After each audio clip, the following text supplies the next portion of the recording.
ایک ہے رشاشات البول کہ پانی کے پیشاب کے وہ قطرے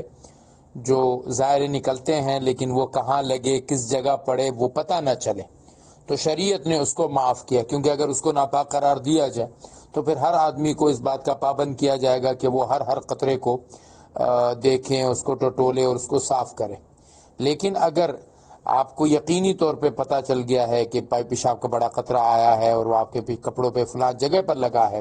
یا جسم کے فلاں حصے پر لگا ہے، تو پھر ان کو دھونا لازم ہے۔ شریعت کا اصل جو بنیادی مقصد ہے وہ ہے رفع الحرج، کہ حرج کو دور کرنا،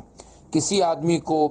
ایسے مصیبت میں مبتلا نہ کرنا کہ جس کا دور کرنا اس کے لیے مشکل ہو۔ جیسے آپ نے کوئی ناپاک کپڑا دھو رہے ہیں تو اب وہ ناپاک کپڑے میں ناپاکی لگی ہے، لیکن وہ جو پانی اس میں سے نکل رہا ہے وہ آپ کے کپڑوں کو لگے گا، تو اس کو شریعت نے پاک قرار دیا ہے۔ کیونکہ اگر اس طرح کے ہر پانی کو ناپاک قرار دیا جائے تو اس سے کیا ہوگا کہ ہر انسان پھر ہر وقت ناپاک رہے گا۔